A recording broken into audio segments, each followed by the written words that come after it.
Good evening. I'm Keith Berwick, and it's my pleasure, on behalf of the university's Committee on Public Lectures, to welcome you to this final lecture in the series on the vital centers of human decision-making.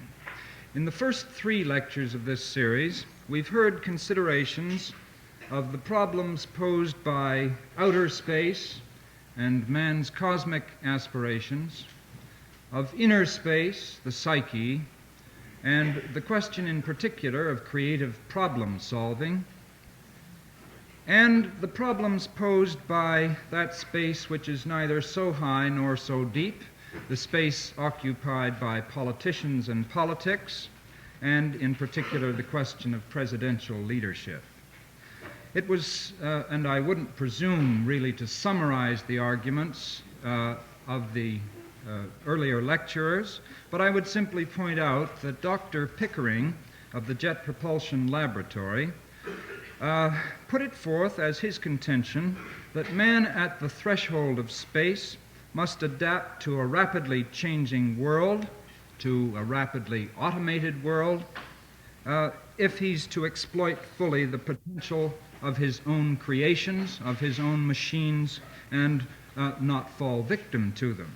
Professor Meyer of the University of Michigan, a psychologist, argued, among other things, that the human potential for creative problem solving will never be realized so long as we focus attention on solutions rather than on problems.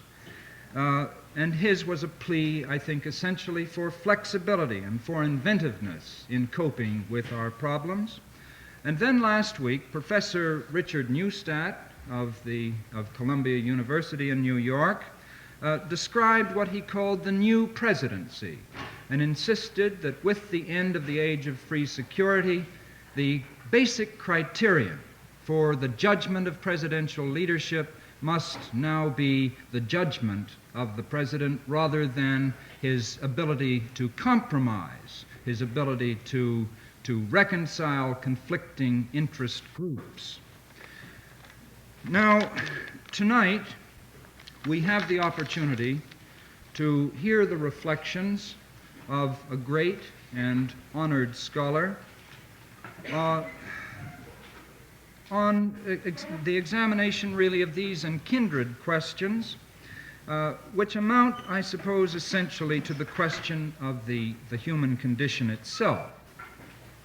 We're honored, this is to say, to have as our speaker tonight one of the world's foremost thinkers, and I think of no better description for Professor Heschel than that, although there are a variety of categories into which people have tried to fit him.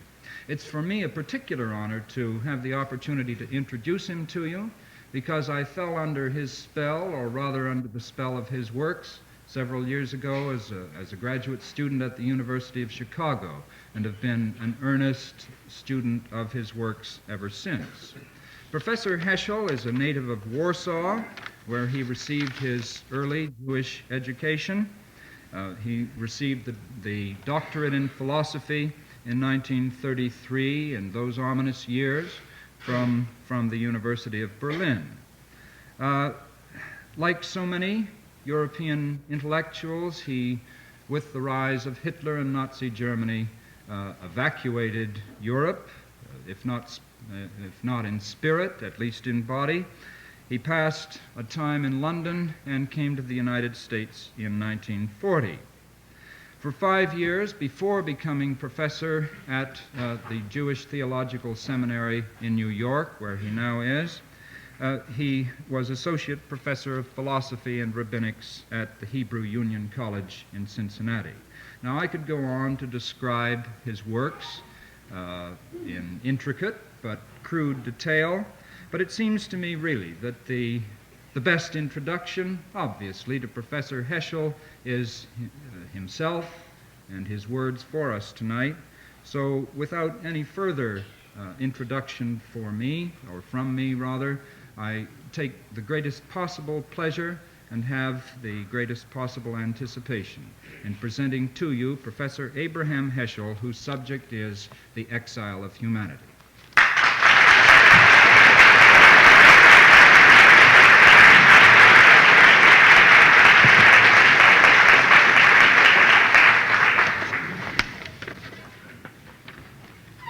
Berwick's friends, ladies and gentlemen. My first question is about the microphone. Can you hear me well? Yes. Yes. So this is the first problem, and if the problem is more important than the solution, I have it. Now, to judge from your response, I seem to have come upon the solution. Am I right? Those in the back can hear me now? Fine. A famous work on the history of atheism, published about 50 years ago, begins with the statement, God has died. The time has come to write his history. End quote.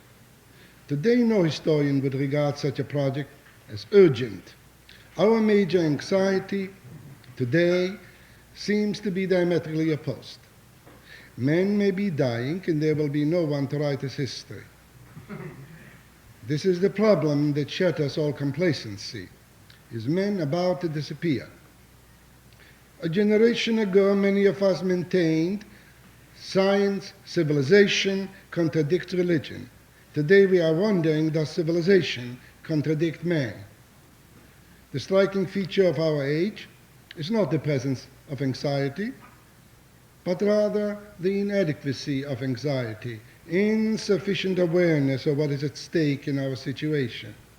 It is as if the nightmare of our fears surpassed our capacity for fear. Men all over the world see the writing on the wall but are too illiterate to understand what it means. We all have a dreadful sense in common. It is a fear of absolute evil, a fear of total destruction. It is more than an emotion. An apocalyptic monster has descended upon the world and there is nowhere to go, nowhere to hide. What's the nature of that monster? Is it a demon, the power of which is ultimate, in the presence of which there is only despair? What is meant by a demon?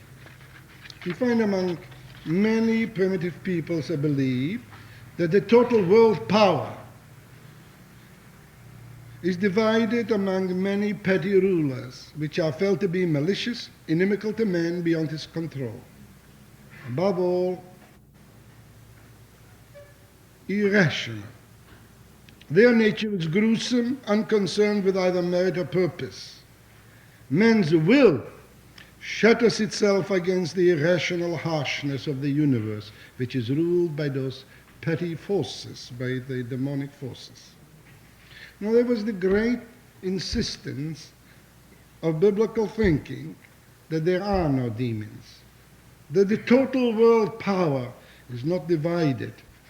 It is under one supreme being. There are no demons in the Bible. On the other hand, there is a very peculiar story in the Bible of man's capacity to create a demon, of man's ability to create a golden calf, and that golden calf had some uncanny power. In other words, to put it in a general way, the power entrusted to man, that part of divine power which was granted to man, may set itself up against God, become malicious and devastating to man himself.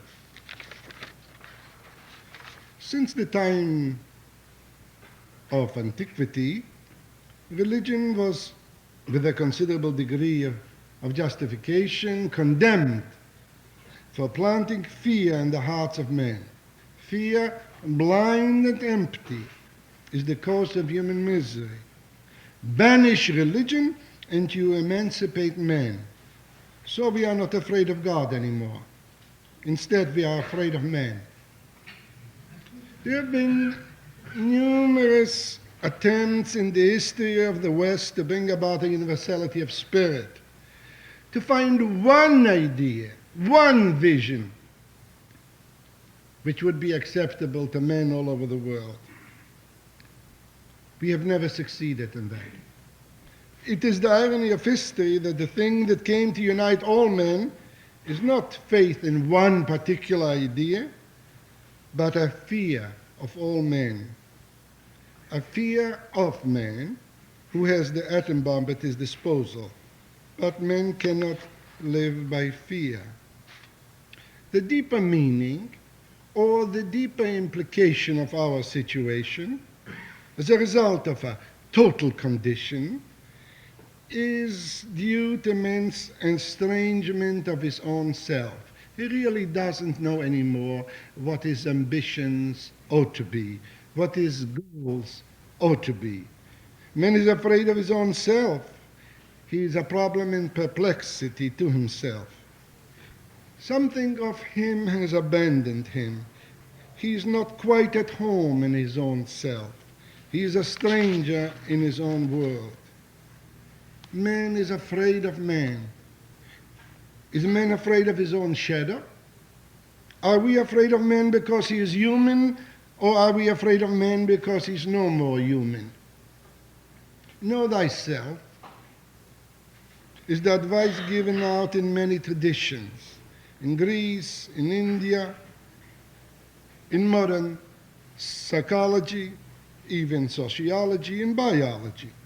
They all sought to explore the nature of man, and yet man remains an enigma. There is no issue about which so many contradictory statements have been made, and no issue is so important, and still no issue is so obscure. What is human about a human being? Is it his ability to think in abstractions? Is it his power of compassion, or his wisdom to be humble? The totality of man includes these and many other faculties. He can be a saint, but also a nightmare, a sage, but also a sadist. Numerous definitions have been advanced in our efforts to comprehend the nature of man, which surely have enhanced our realistic understanding, illumined many aspects of man's nature and condition, and yet they fall short of helping us in our situation today, which may be characterized as a situation when ultimate problems have become our immediate problems. Most of these definitions seem to paint man as an abstraction. It is a sort of abstract anthropology, like abstract art. Do they represent the concrete man I face? What is human about a human being? We all know the definitions of man as a tool-making animal, as a tool-using animal, as a political animal, but these definitions and others like them fail to answer the question, since neither tool-making, nor political ability, nor the animality of man is a distinctly human quality. After all, one can reason and be inhuman, and tools may be produced by machines. Definitions in which man is seen as an animal with a distinguishing attribute tend to obscure the problem we seek to understand, namely what is human. Man is not an animal in search of an adjective. He's a peculiar being trying to understand his uniqueness. Now, what he seeks to understand is not his animality, but his humanity. He's not in search of his origin, he's in search of his destiny. The way man has come to be what he is illumines neither his immediate situation nor his ultimate destination. The gulf between the human and the non-human can only be grasped in human terms. Even the derivation of the human from the non-human is a human problem. Thus, when we point to the origin of man, this throws us back to the question, what do we mean by man, whose origin we are trying to explore? Every generation has a definition of man it deserves. That's just a dogma, of course. But it seems to me that we of this generation have fared worse than we deserve. A textbook used in some of our colleges contains the following definition.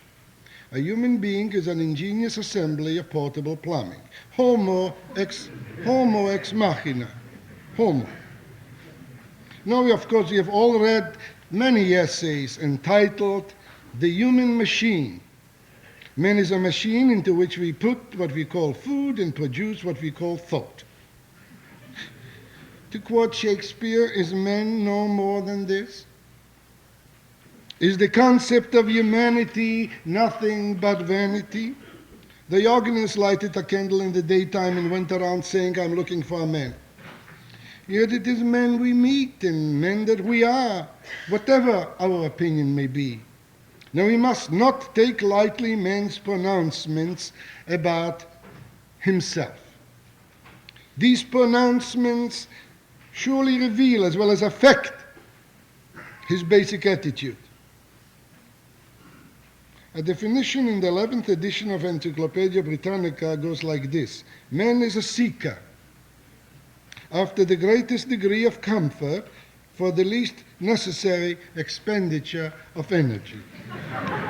Now, to be sure, this is a proper statement. But do you still recognize man in this definition? Our perplexity about man is due, I believe, to the fact that man cannot be understood in his own terms. He can only be understood in terms of a larger context, in terms of what may be called a transcendent context.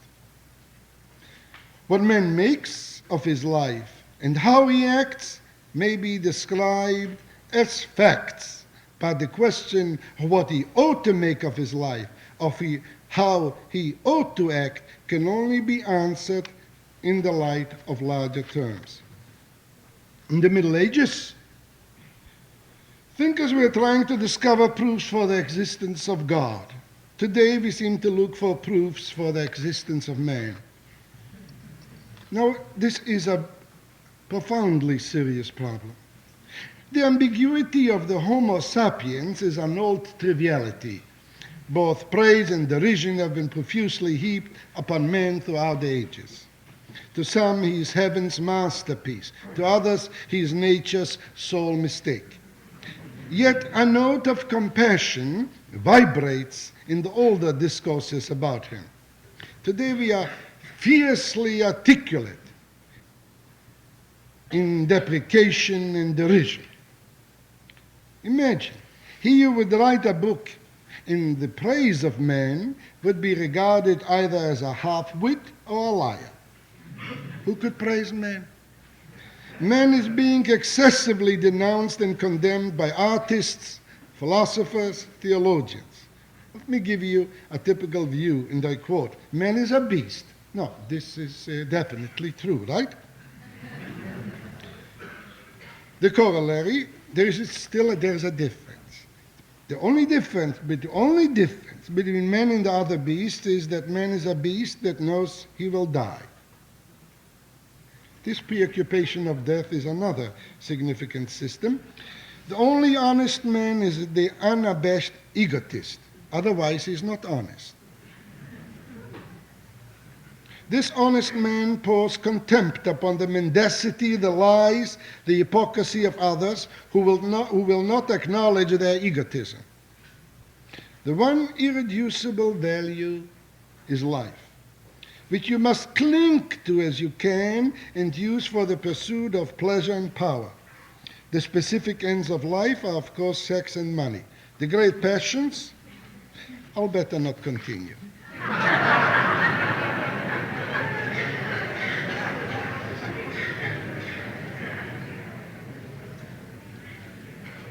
Man has very few friends in the world, certainly very few in the contemporary literature about him. The Lord in heaven may prove to be his last friend on earth. Is it not possible that the tantrum we witness is due to our being trapped by some overwhelming self-disdain, by a superior sense of inferiority? The tragedy of this creeping self-disparagement is in its cultivating doubt whether man is worthy of being saved. Massive defamation may spell the doom of all of us. Moral annihilation leads to physical extermination. If man is contemptible, why be upset about the extinction of the human race? The eclipse of humanity, the inability to sense man's spiritual irrelevance, to sense his being involved in a moral task, for example, is in itself a punishment. This then perhaps may be the central issue, to become aware of the ultimate context of man. Man is the chief problem. His physical and mental reality is beyond dispute. His meaning, his relevance is a question that cries for an answer. May I venture to suggest that the agony of the contemporary man is the agony of a spiritually stunted man? Look at the ambition of an average man. A car, life insurance, and color television. The image of man is larger than the frame into which he was constructed by society. We are underestimating man. Even the form in which we ask the question about man is biased by our own conception of man as a thing. We ask, what is man? Yet the true question should be, who is man? Grammatically, you address yourself to a thing when you say what. So you really prejudge the question when you ask, what is man? As a thing, man is explicable. As a person, he is both a mystery and a surprise. As a thing, he is finite. As a person, he is inexhaustible. Now, the first answer to the question, who is man, is that he is a being who asks questions concerning himself. It is in asking such questions that man discovers that he is a person. And it is the kind of questions he asks that reveal his condition. Frankly, the thinking about man, which is particularly urgent, is, of course, dependent upon the general intellectual condition of man. But we cannot afford in our generation, in our age, to be too modest in our intellectual capacity and application. You see, most people think only once in their lifetime, usually when they're at college. Later on, they go on repeating what they once heard. It's very difficult. This is a fact. It's a very difficult operation to change all of a sudden. You know, there is a virtue that is the most dangerous vice, namely to be loyal to one's own foolishness. Then you stop thinking, examining, asking the new question. Questions become stale very easily. No, problems change, situations change. Stereotypes have no meaning to them. So we retain slogans and fail to see the true situation. Let me perhaps skip over a number of ideas. In this audience, I'm sure you will do 90% of the thinking, and it's enough if I only supply 10% of the formulations. Now, a simple question. Technology is extremely helpful and important, and certainly is not in need of any apology or defense or praise. But the question simply must be asked as an ultimate question. Does humanity exist for the sake of technology, or does technology exist for the sake of humanity? A few heretical points. Of course, the most important thing seems to be space research. What about research into the fact that the overwhelming majority of the American nation considers the whole enterprise of modern living a camouflage of absurdity? What about research into the inner space of man? The strange situation in which we are. We do things we do not believe in. We spend energies on goals we are not committed to. We are being driven by monsters which we have ourselves created. We have made a huge flock of golden calves. What is really human in us is not at home in our society. What is human in us is considered irrelevant, if not sentimental, certainly obsolete. Is this what deserves priority, the race to the moon? more and bigger nuclear bombs? Really, no one wants them, either in Russia or in America. Somewhere is a basic flaw, a spiritual flaw, of understanding, of communication. I'm fully aware of the complexities and the intricacies of the issue, and forgive me if I oversimplify these problems in the form of one sentence. There are tremendous risks we are taking for ourselves, particularly for the future generations. Specialists on radiation and fallout are the most frightened people in the world. Radiation will not affect this generation. It may affect future generations. Any serious step we take involves a risk. We cannot live without a risk. The philosophy of risk must be lived by. However, risk has its limitation. I have a right to take a risk with my own life. Do I have a right to take the risk concerning the health and the normalcy of future generations? Is it not the most important issue to examine all our values, to examine even the most important endeavors? There's another issue that we face today. We in America consider the separation of church and state to be an important principle of our society and of our order. What about separation of science and state?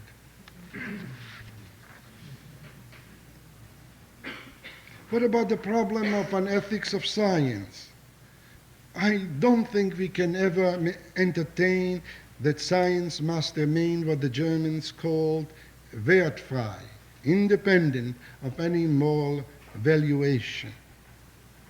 In fact, science very frequently has imposed upon itself certain limitations. The kind of experiments carried on by the Nazis in extermination camps on living human beings, all scientists will condemn as beastly and cruel.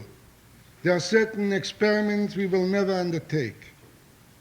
There is the assumption that science itself is bound by certain moral standards. The new challenge calls for new standards. What about our responsibility for the earth? Man's relationship to the things that surround him calls for responsibility. While it is true that the earth is in our power, that things are in our care, and our will may either enhance or diminish the abundance that is there, we must be responsible in what we are doing. Remember, responsibility is not something man imputes to himself. Man is a self by virtue of his capacity for responsibility. A person would cease to be a person if he were to be deprived of responsibility. For example, just as there are crimes against men, there are sins against nature. One more thought. Just as certain acts are reprehensible, certain objects must be regarded, or to be regarded, as unclean and must not be permitted to be. After all, even the cleanest nuclear bomb is unclean, vicious, evil. Now, ideas held by men of an earlier age, of earlier ages, should not be rejected just because some of them prove to be false. Most of their taboos, for example, were due to superstition. Certainly so. But the idea of taboo may contain an important truth. Should we not plead for the principle that any weapon capable of killing human beings not directly involved in active combat is taboo and must not be kept on earth? In other words, the way we tolerate the very existence of the bomb, of the stockpiles, is a terrible challenge to our claim to be human. We sanction what in earlier generations was merely suspected. Self-interest, for example, self-interest of an individual or of a society is assumed a status of dignity, though it may be even detrimental to society. For example, is it conceivable that the President of the United States should adopt a policy which would be of benefit to the country, yet in full knowledge that such a policy, if adopted, will enable his opponents to bring about his defeat for re-election? Let me just turn to the central topic. Our question is central, namely the question, what is the nature of the human species? And above all, what is the situation of the human individual? What is human about a human being? Specifically, our concern is not only what is a human being, but primarily what is being human. For animals as well as for human beings, when in peril, the problem is to be or not to be. What distinguishes a human being in a civilized situation is that his problem is how to be and how not to be. This is a symptom of our crisis, that to be or not to be has become our problem. To attribute human in the term human being, or being human, is not an accidental quality added to the essence of his being. It is his essence. Human being means being human. An analysis of the human situation will disclose a number of essential modes of being human. I can mention only very few because of the limitations of time. What is human? The animal and man we grasp with a fair degree of clarity. The perplexity begins when we attempt to make clear what is meant by human. The term is ambiguous. It has the connotation of weakness. He is only human. But it has also another connotation, charity, particularly when spelled humane, which means having the feelings of and inclination proper to men, having tenderness, compassion, a disposition to treat human beings and the lower animals with kindness. What do I see when I see a man? I see him first as one other specimen of the human species, then as a specific particular individual who can be named or identified. But then he stands before me as the only entity in nature with which we in our civilization for ages have associated the word sacred. Human life is sacred. The idea of sanctity, whatever it may mean, we all still share it, legally, morally. The life of man is the only type of being we consider sacred, the only type of being we regard as supremely valuable. Now, this particular individual I met may not be dear to me. In fact, I may even dislike him. But he may be dear to someone else, for example, to his mother. And that too is not the reason.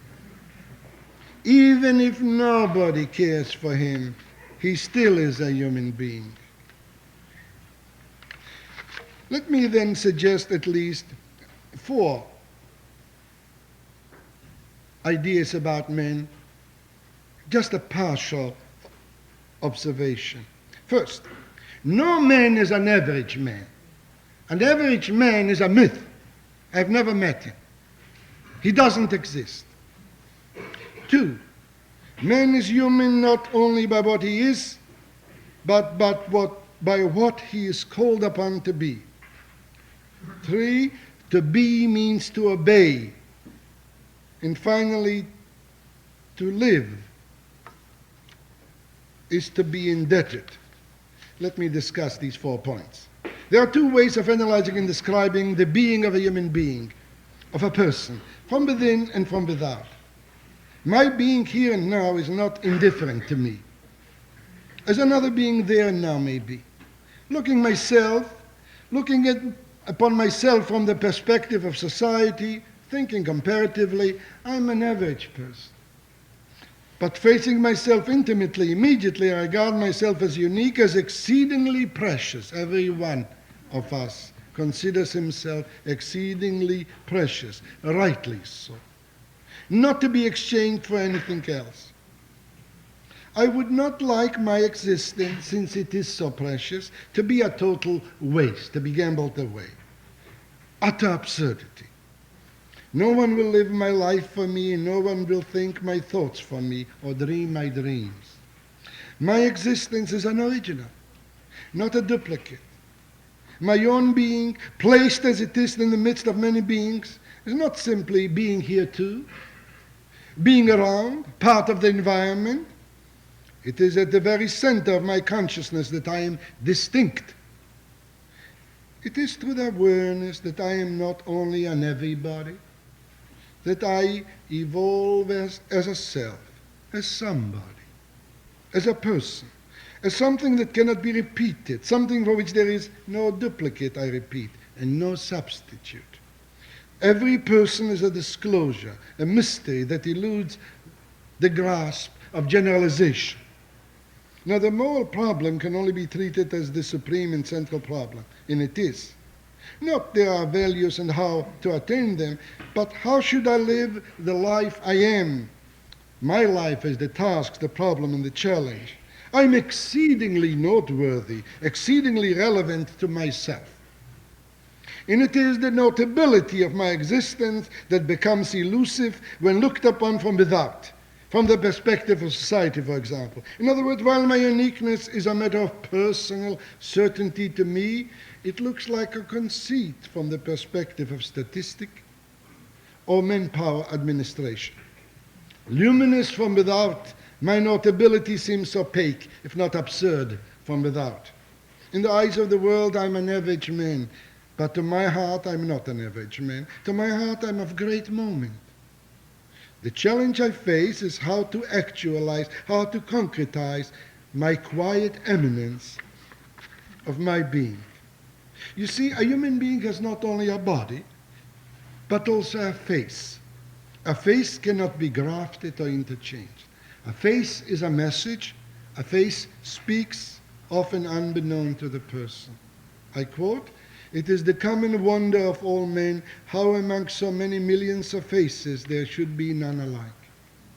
It is the awareness of my being somebody that freedom comes to pass." We are puzzled about man.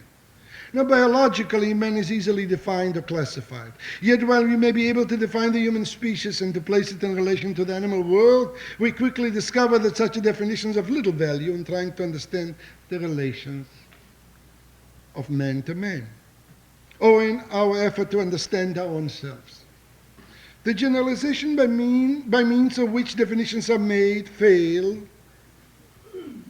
in trying to understand man. For in dealing with a particular man, I do not come upon a generality, but upon an individuality, a person. It's precisely the exclusive application of generalities to human situation that accounts for most of our failures. Most conspicuous is the variety, inner richness of the human species. Not only do the individuals differ widely, the individual himself is not always the same. Look at a dog. Once a dog, always a dog. Yet, man may be a sinner today or a saint tomorrow, and vice versa. Perhaps the most amazing aspect about man is what is latent in him. For one thing, man certainly seems to own a boundless, unpredictable capacity for the development of an inner universe. There is more potentiality in his soul than in any other being known to us. Look at the infant and try to imagine the multitude of events it is going to engender. One child, called Johann Sebastian Bach, was charged with power enough to hold generations of men in his spell. But is there any potentiality to acclaim or any surprise to expect in a calf or a colt? Indeed, the essence of man is not in what he is, but in what he is able to be. There is an issue to which I would like to refer in passing. Man is a part of this greater whole, cannot be understood the human unless he has some conception of how he should relate himself to the world around him. Now, characteristic of our situation in our relation to the world is we have lost an awareness of the world as a world. The world is transcendent to us, surpassing us, greater us. Prior to the discovery of nature's submissiveness to the power of man, man is certainly aware that nature does not belong to him. Thus, the awareness of nature's transcendence precedes the awareness of nature's availability. Now, a characteristic of our civilization and mentality is that we are losing the sense for the marvel, for the mystery, for the transcendence of nature. Nature is something to be used. It is an object, a utensil. Reality to us is not that which is, but that which is available. What available is, what is not available doesn't exist. It's like the famous definition of the dog. The dog's definition of the world is what smells is, what does not smell does not exist. Against the conception of the world as something to be used, the biblical insight claims that the world is creation. Over all being stands the commandment, let there be, and there was, and there is. To be is to obey. I'm using, of course, anthropomorphic terms, and I'm aware of their adequacy. To be is to obey the commandment of creation. There is a cosmic piety in sheer being. Now the expectation and the demand that lie dormant in the recesses of being come to light in the consciousness of the human being. Significantly, the first word we hear is a commandment. For example, the first thought a child becomes aware of is his being called, his being asked to respond or to act in a certain way. It is an act of responding to demands made upon him that the child begins to find himself as part of both society and nature. Without the awareness of a task to be done, of a task waiting for him, man regards himself as an outcast. The content of the task we must acquire. The search for the task is given with consciousness. Now we as human beings are challenged. We are called upon to answer. How? Man acts and reacts to what he comes upon or knows about, namely to beings which are concurrent, which are in front of him. Yet he also relates himself to what has not yet come into being. He plans, hopes, fears, envisions what may happen in the future. He is ahead of time. In other words, man relates himself to that which is, as well as to that which may or may not be. Thus, the two major modes of his relations are confrontation and anticipation. In acts of confrontation, man is responsive. In acts of anticipation, he is responsible. Responsibility is the bond that unites past and future. Responsibility lends duration to man's inner life. Now the future, though absent, seems to control the present. The future, the moment to come, is not a mere possibility. The past is a memory to me, but the future, it seems, is not indifferent to me. The attitude to the future is not exhausted by anticipation of what the future may bring to me. It also involves a vague sense of what I may bring to the future, a vague sense that something is expected of me, that I am here not only to obtain, but also to bestow, to offer, not only to receive, but also to reciprocate. The challenge of the future affects my attitude to the present. Carpe diem, after me the flood, we reject as inhuman. Now the ontological problem, what is true being, the epistemological problem, what is thinking, must be supplemented by the human problem, what is expected of me. How do I recognize and establish myself as a human being? Can I be sure that I am human? I've never had any questions about my being an animal. But how can I be sure about my being human? Is not the very concept of humanity, I repeat, vanity, an illusion? Is not my own humanity an epiphenomenon and nothing else? De omnibus dubitandum. I doubt everything. Of one thing, however, I am sure and certain.